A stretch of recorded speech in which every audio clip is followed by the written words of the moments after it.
a esta nueva emisión de Sin Filtros. Hoy vamos a hablar sobre Argentina, sobre la trayectoria de un movimiento que está cumpliendo 2 décadas, el kirchnerismo, pero que a la vez se funde con un modelo, una cultura en Argentina que es el peronismo. Para ello estamos muy gratos de recibir a nuestra querida amiga y colega Karina Mariani. Antes de darle la bienvenida, quiero saludar a toda la gente que hasta ahora se ubica y se conecta a nuestras diversas plataformas. Muchísimas gracias a todos nuestros amigos de YouTube, a nuestros super chat y a nuestros moderadores que hacen posible día a día estas transmisiones. Saludo a nuestras llaves azules. Igualmente queremos saludar a toda la audiencia de Distrito TV, un gran saludo a nuestros amigos en España y en toda la zona de América Latina. Bienvenida, Karina, muchas gracias por estar con nosotros una vez más. ¿Cómo estás, May? ¿Cómo están todos? Pues aquí, extrañando un poco Argentina y con muchos deseos de saber, quiero recomendarle a toda la gente que nos está viendo.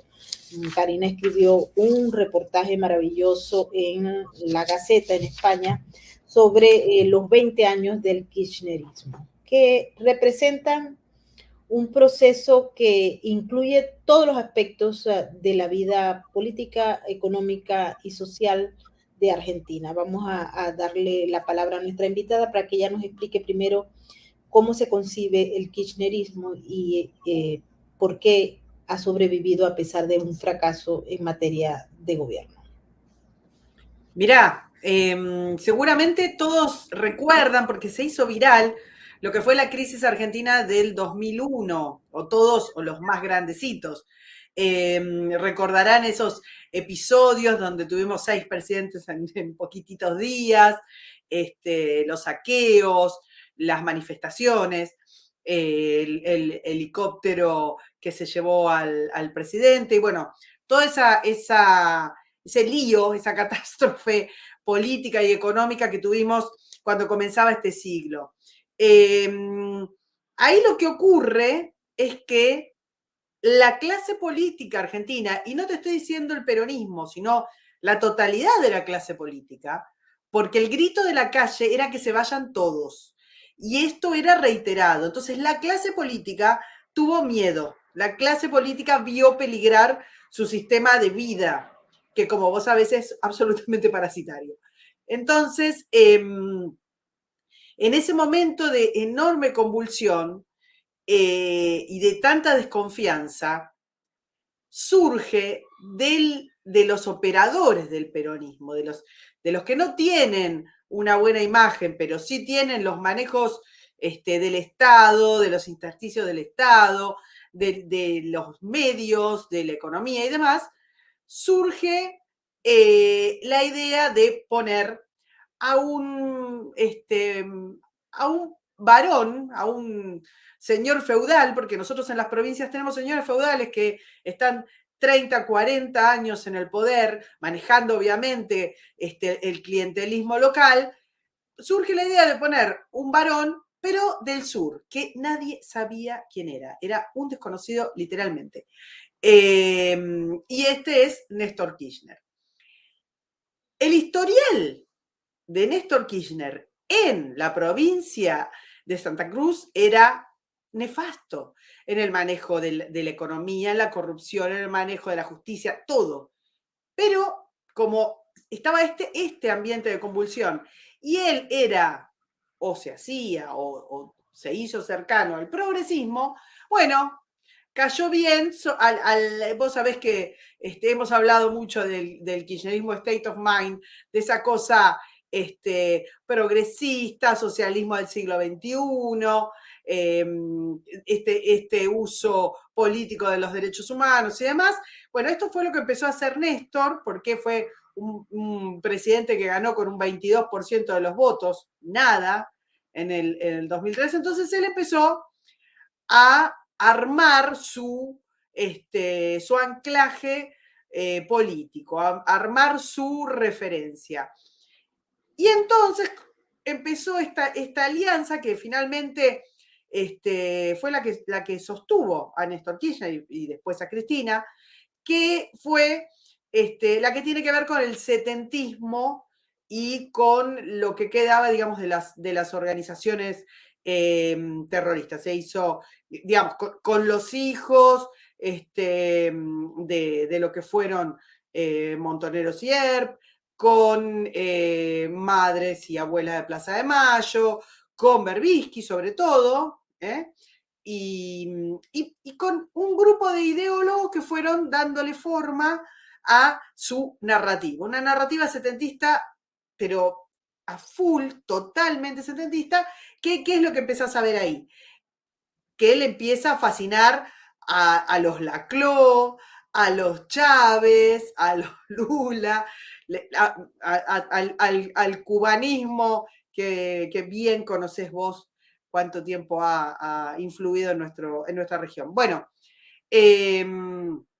Néstor Kirchner además tiene un momento económico muy próspero en Argentina, digamos, por el tema que nos pasó, en realidad nos pasó a toda la región, por el tema del crecimiento del precio de las commodities. Entonces ¿qué empieza a hacer Néstor? Empieza a hacer socialismo del siglo XXI cuando hay plata. Empieza a repartir, empieza a ampliar la planta de empleados públicos, de subvenciones, de subsidios, a planchar los precios de la energía. Y esto en paralelo a una trama de corrupción que el que quiera tener el detalle de esta trama de corrupción tiene que agarrar y mirar el juicio por el cual está condenada la vicepresidenta argentina, que está condenada por uno de los juicios, que tiene que ver con la corrupción en la obra pública, la entrega de obra pública. Estamos hablando de una corrupción de niveles estratosféricos, May, vos sabés perfectamente, pero insisto, el que quiera está probado y está condenada. Bueno, finalmente ellos idean una forma de alternancia en la cual es Néstor y después pasa, cuando termina su gobierno, a ser Cristina. Ya con el primer gobierno de Cristina, lo que empezás a tener, vos interrumpime, porque si no parezco un loro. No, estoy fascinada con la historia, así que vamos a escucharla, adelante. Bueno, lo que Cristina ya empieza a tener problemas de agotamiento, digamos, del sistema de irresponsabilidad fiscal sumado al sistema de corrupción. Entonces, ¿qué hace? Ya empieza a ver de dónde puede manotear plata, como hacen todos estos no iba a decir una palabra, pero no la voy a decir, estos políticos del socialismo del siglo XXI. Vamos a ser prolijos. Y va a querer expoliar al campo argentino. Y lo hace a través de una resolución que propone quien era su ministro en ese momento, que es el señor Lustó, que en este momento se está proponiendo por la oposición al kirchnerismo como jefe de gobierno de la Ciudad de Buenos Aires en estos días. Así que para que todos se reciclen y el pasado no existe. Y acá nada ha ocurrido. Bien. Entonces, hay un levantamiento muy fuerte de parte del campo, con manifestaciones de mucho volumen, apoyadas por la sociedad, apoyadas por los medios. Realmente estábamos hablando de una confiscación, y esto hace que por primera vez parlamentariamente caiga el kirchnerismo, digamos, y muestre debilidad. Bueno, más allá de eso, durante el primer gobierno de Cristina, súbitamente muere Néstor Kirchner. Y este efecto lástima, hace que ella renueve su mandato con el famoso 54% de los votos. Pero, de todas maneras, digamos, la crisis económica seguía. Esto era una catástrofe económica y de corrupción que denunciaban a viva voz en todos los programas diciéndole de todo a Alberto Fernández y Sergio Massa. Quiero que se entienda que el presidente títere que Cristina puso en este último mandato y quien ahora es el hombre fuerte del gobierno que se propone como presidente del peronismo, candidato de unidad, que es Sergio Massa, eran quienes más defenestraban a Cristina Kirchner en el segundo mandato. Entonces tenemos un primer mandato de Néstor, 2 de Cristina. Cristina ya no podía reelegir en ese momento porque ya había tenido 2 mandatos y además era un desastre el gobierno. Ahí asume Mauricio Macri. ¿Y qué hace Cristina cuando termina el primer mandato de Macri? Ella sabe que tiene un techo, que tiene una mala imagen, pero también sabe que tiene mucha gente que le es fanáticamente fiel, sobre todo la gente que empezó a depender de la estructura de clientelismo que hizo el kirchnerismo. Y ahí tenés muchísimo aparato de la cultura, actores, músicos, o sea, directores de cine, ese paquete que suelen armar ellos y que todos lo sabemos porque lo repiten en Colombia, lo repiten en Venezuela, lo repiten en Brasil, lo van repitiendo. Bueno, te decía, ¿qué hace Cristina? Dice, bueno, yo no puedo ser presidente porque tengo mi techo, inventa de la noche a la mañana un personaje manejable, inocuo, sin ninguna territorialidad ni nada, que es Alberto Fernández, que había sido siempre un empleado de ella, que ella había sacado, que se habían peleado a muerte, y agarra, lo pone, lo unge una mañana de un sábado a las 8 de la mañana, pone un tuit y con eso se cerró la cosa. Esa es la democracia del peronismo, y gana. O sea que estamos cursando ya terminando el cuarto gobierno kirchnerista. ¿Qué pasó en todo este tiempo? Bueno, te decía, se degradó enormemente la causa de los derechos humanos porque hicieron del setentismo una especie de mitología en la cual aquellas personas, nosotros hicimos recientemente un documental mostrando las atrocidades de las organizaciones armadas que asolaron el país en gobiernos constitucionales. Bueno, a esa gente la llamó la Juventud Maravillosa y llenó de ese odio setentista la estructura cultural argentina. Entonces volvieron, tuvimos plazas con fotos de periodistas o de políticos para que los chicos, el kirchnerismo los llevaba a escupir a personajes, para que te des una idea. Esta persecución, esta polarización, revolver y reinventar la historia, que es otro mecanismo que conocemos perfectamente. Reescribir la historia, hacer de cuenta que cosas no pasaron, decir, cambiar números, cambiar estadísticas, decir pavadas. Bueno, fue lo que fue haciendo el kirchnerismo en este tiempo. Económicamente, más allá del momento que tuvieron plata que les sobraba, no porque fuera mérito de ellos, sino porque tenía que ver con un buen momento de un país que produce commodities, spoilearon al sector productivo, al sector privado argentino. Hicieron de los planes sociales un mecanismo de militancia, un mecanismo de esclavitud. En este momento nosotros tenemos millones de personas viviendo de la dádiva del Estado. Millones es que es mucho más la gente que depende de planes sociales, de subsidios o de empleo público, que es solamente tapar el desempleo privado. Eso nos lleva a una inflación que supera el 100%, eso nos lleva a una huida de nuestros jóvenes como no se ha visto en la historia. Eso nos lleva a una enorme degradación del sistema universitario, del sistema escolar, del sistema de medios, del sistema cultural. Ni hablemos de la economía.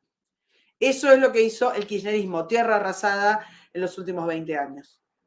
Justamente te quería preguntar, porque tuve oportunidad de conversar con muchos taxistas, estuve en Argentina, hemos tenido oportunidad de conversar con gente, por ejemplo, en la Patagonia, y hemos observado que a pesar de que existe un rechazo a la crisis económica, hay muchos sectores que ideológicamente, espiritualmente, están conectados con el kirchnerismo. Y también detectamos, porque fueron muchas las conversaciones que sostuvimos con argentinos que son trabajadores del Estado en sus diversas expresiones a lo largo y ancho del país, que ellos de alguna manera justifican la corrupción y se imponen ante cualquier crítica que se le haga, no solamente a Cristina y a Néstor Kirchner, que ya murió, por cierto, muy amigo de Hugo Chávez, como bien Karina lo ha explicado, sino que también se exaltan y repiten una narrativa que tienen muy bien grabada en la psiquis del colectivo que depende del Estado. Y es que cualquier posición que intente reacomodar la economía, que intente acabar con el sistema de parasitismo del Estado, inmediatamente es catalogado o de nazi o de facha o cualquiera de estas calificaciones que recibe las personas que no están a favor de este modelo dependiente del Estado, de una economía frustrada, atascada.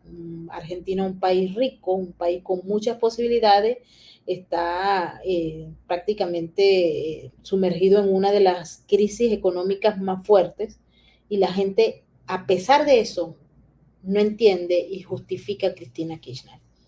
Es un problema cultural y un problema de la psiquis colectiva, Karina. Bueno, puede ser algo en el agua, no sabes. A ver, Maybor.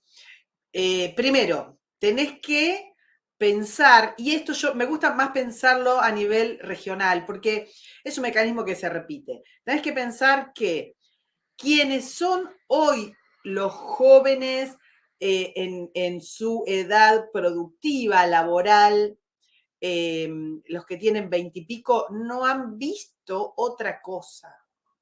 No han visto otra cosa que el modelo de clientelismo esclavizante del kirchnerismo. No lo han visto. No, hay mucha gente que sus padres, eventualmente sus abuelos, y ellos no han trabajado ni han visto a su familia trabajar. ¿Se entiende? No hay una preparación para la vida laboral, no hay una preparación en lo que se tiene que ver con el compromiso, con la demanda. Suma esto una enorme degradación, pero enorme degradación de la educación básica, ¿está? Se han falseado, como ustedes bien saben, y por eso Argentina tiene muchos juicios, se falsearon los datos del Instituto de Estadísticas para mentir la inflación que teníamos. Y del mismo modo se han falseado los datos de las pruebas educativas. Pero cuando vos ves, incluso con eso, la degradación del sistema educativo, te das cuenta, es como si hubieran, no sé qué decirte, es una bomba que cayó sobre la Argentina. Entonces, tenés un montón de gente que no entiende otra forma de vivir, que no entiende otra forma de vivir.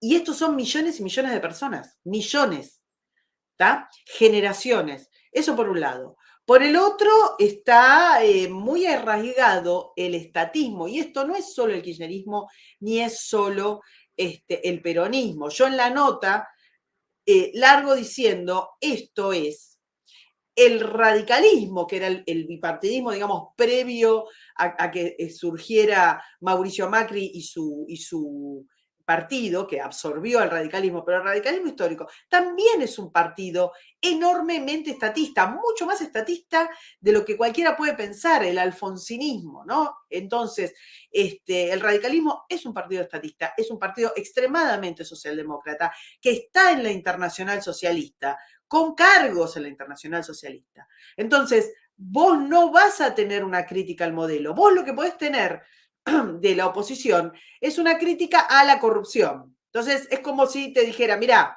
si yo gestiono sin robar 25 millones de planes sociales de subsidio, va a andar bien. Y vos decís, bueno, está bien, pero ¿quién va a crear riqueza? Eso no les importa. O sea, también fueron inflacionarios, también le dieron a la maquinita para hacer esa forma de pensar el Estado que es como una especie de gran padre.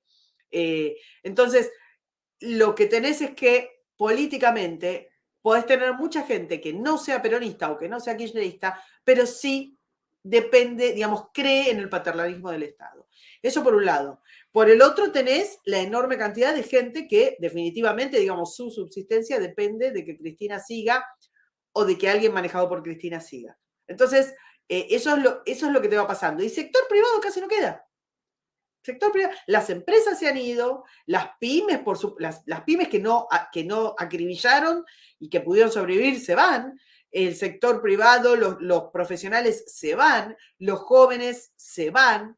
Entonces, lo que te queda es lo que los sostiene.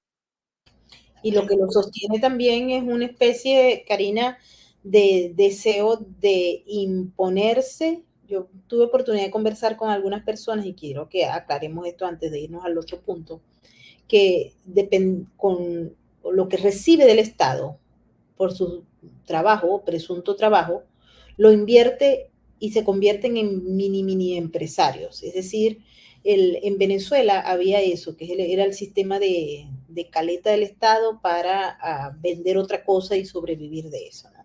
Y eso hace que el ciudadano sea prácticamente dependiente, que es lo que tú estás diciendo, de los fondos del Estado para movilizarse en una economía ilegal que a todas luces está floreciendo, más que la economía legal, la economía que paga impuestos, la economía que mantiene al Estado. Es decir, esos modelos se están desarrollando con demasía en América Latina, y Argentina es uno de los pilares fundamentales de lo que nosotros hemos visto ya en vivo y hemos andado caminando a lo largo y ancho de la región.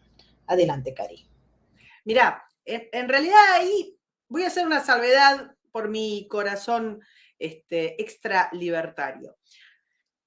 Te voy a decir un número, es más, te voy a hacer una trivia. Adivina cuántos, tirá, un número, cualquiera. ¿Cuántos impuestos hay en Argentina? Creo que muchísimos, muchísimos, porque sí sé que la gente paga tributos para Tenemos más de el 163, fantástico, ¿no? tenemos más de 163 impuestos. Es imposible hacer una empresa en Argentina. Es imposible prosperar en Argentina. Uno de los economistas libertarios suele hacer contar esta anécdota. Él tiene una empresa de chacinados, fiambre, y él cuenta que para pasar de la ciudad de Buenos Aires a la provincia de Buenos Aires, vos conocés bien, son unos poquitos que, nada, en una media hora estás cruzando la provincia de Buenos Aires, tenés más trámites para pasar mercadería, ¿no? Para vender el jamón que produjiste en un lugar y lo vas a vender el otro, tenés más trámites que los que tenías para pasar de una Alemania a la otra en la época del muro. ¿Se entiende lo que estamos hablando? No tenemos un exceso de regulación, tenemos una regulación criminal, tenemos una fiscalidad criminal. O sea que si no existiera la economía en negro, no podría existir economía que no fuera por fuera del Estado, que obviamente sabemos que no produce riqueza. La economía en negro en Argentina es el producto exclusivo de una fiscalidad criminal, de una hiperregulación y de un exceso de Estado. Exceso enorme de Estado. Entonces, la economía que más o menos funciona es la economía que está por fuera de las garras de nuestro sistema impositivo. Bien interesante eso que planteas. Hay un modelo que está perenne y hay algunos candidatos porque Argentina tiene este año elecciones presidenciales. Tenemos varias opciones sobre la mesa, pero quiero que Karina lo explique. Milei, que no sé cómo se mantiene la candidatura, hay mucha gente que dice que va a votar por Milei porque está hastiada de todo este sistema de corrupción, y Milei, desde el punto de vista narrativo, propone algo diferente, acabar con ese sistema parasitario, etcétera. Tenemos a uno que está apoyado ahora por los grandes, está diciendo que se va a ir del Fondo Monetario Internacional Argentino, imagínense esto, ¿no? Pero es el candidato de Cristina Fernández, de Kirchner, y eso tiene un peso ideológico y un peso de todos esos seres que dependen del Estado. Y bueno, y hay otros por ahí, pero ¿qué es exactamente lo que el pueblo argentino puede escoger, más allá de la perorata discursiva, Karina? Nada, casi nada. A ver, nosotros tenemos en este momento, se ha alargado esta semana el proceso de las PASO. Nosotros tenemos un sistema de internas abiertas obligatorias, o sea, que aunque no estés afiliado a ningún partido, el Estado te obliga a votar en algún partido por alguna cosa. Entonces, el peronismo, luego de una muy vertiginosa carrera de 2 días en las cuales se proponían a varios candidatos, iba a haber como un par de listas o más, ahora tiene a Sergio Massa como candidato de unidad.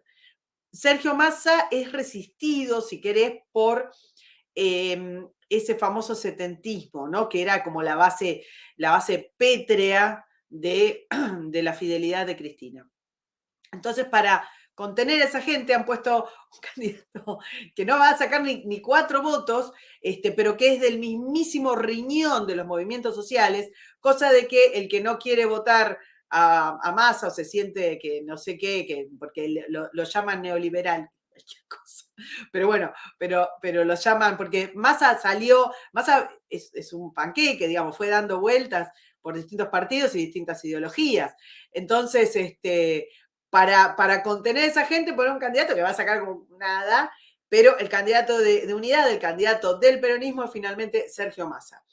Después, para lo que es la oposición tradicional, lo que es el partido que fundó Macri y que fue aunando al radicalismo y a distintos movimientos socialistas por ahí, que es Juntos por el Cambio, hay una interna que es entre Rodríguez Larreta, que es como Cristina o peor en su concepción del Estado paternalista, del intervencionismo, basta con mirar la ciudad de Buenos Aires para ver de qué tipo de político estamos hablando. Y por otro lado, Patricia Bullrich, que fue la persona encargada de la seguridad de Mauricio Macri, que tiene un perfil, o ella fue diseñando un perfil un poquitito más a la derecha o menos a la izquierda que Larreta, que aparentemente tiene más posibilidades en la interna, pero hay que ver, porque esto es una pelea de aparatos políticos. Entonces, una cosa es lo que te dicen las encuestas y otra cosa es después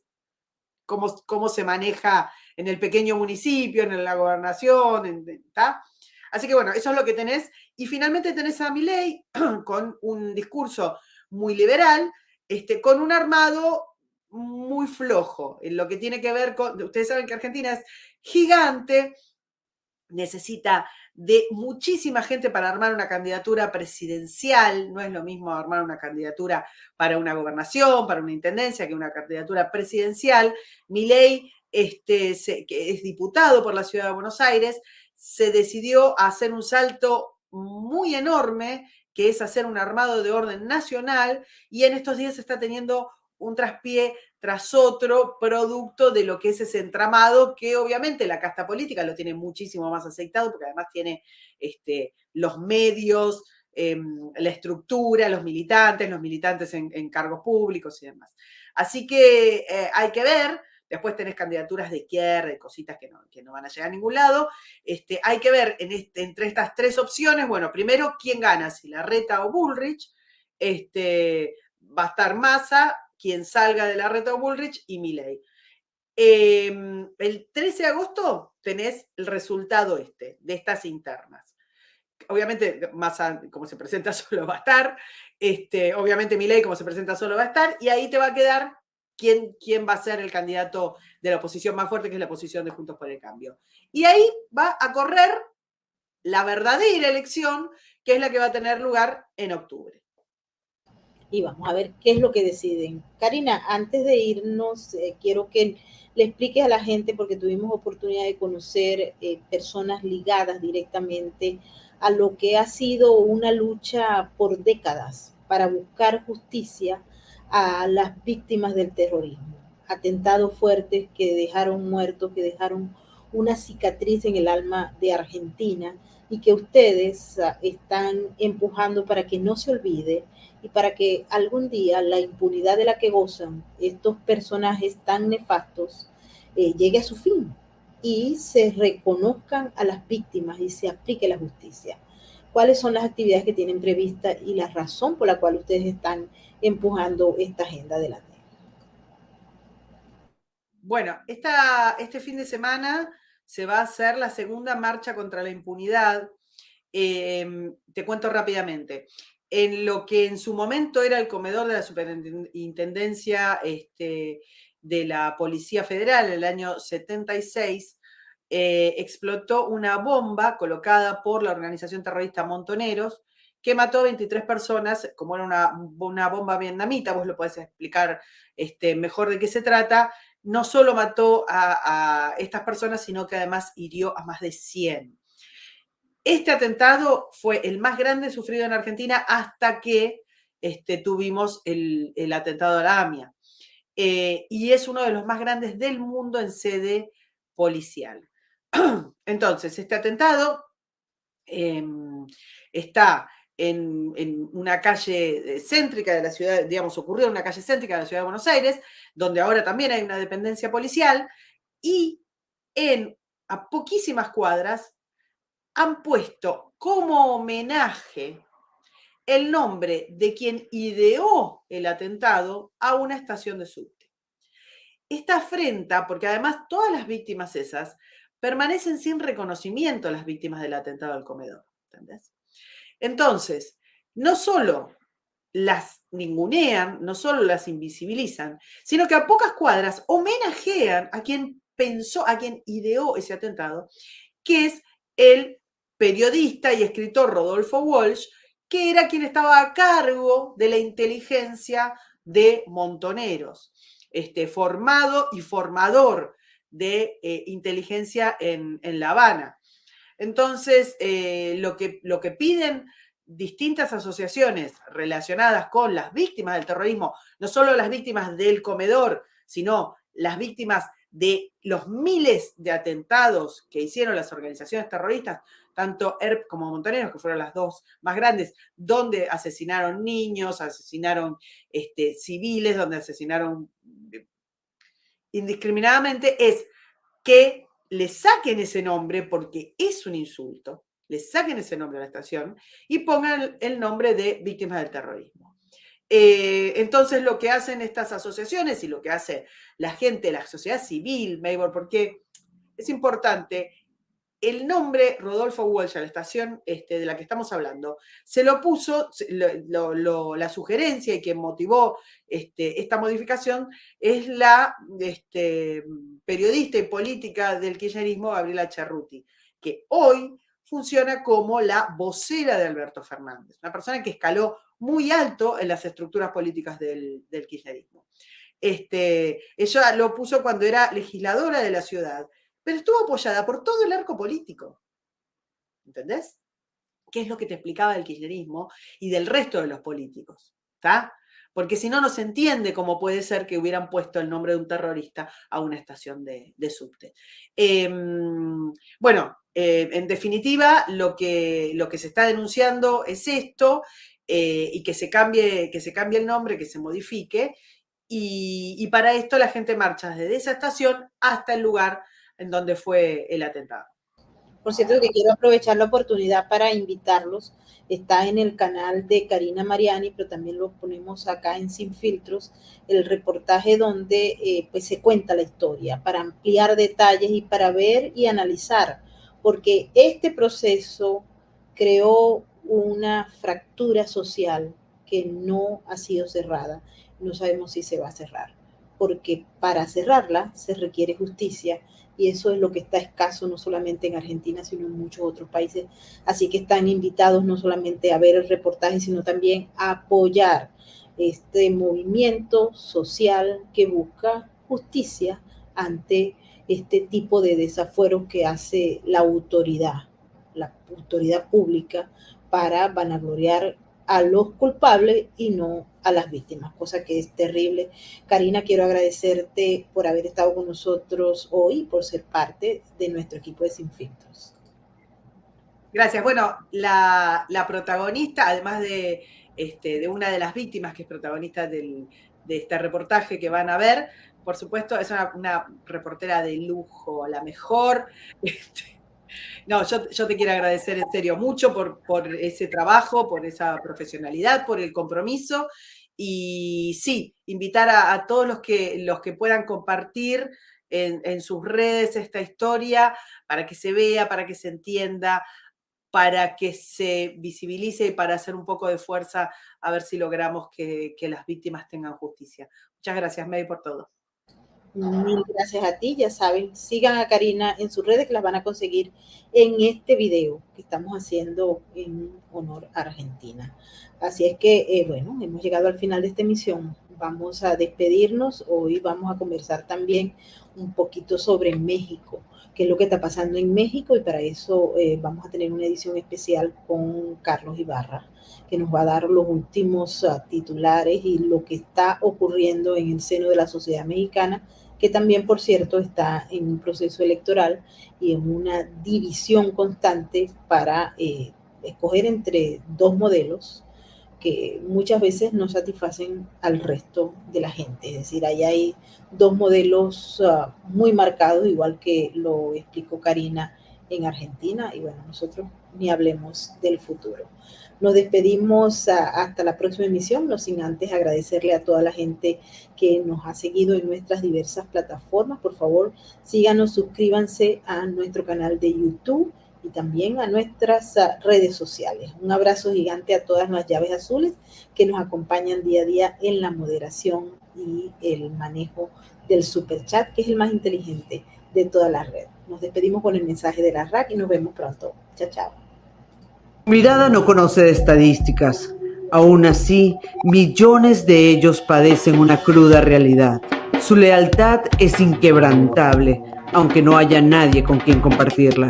La diferencia la haces tú.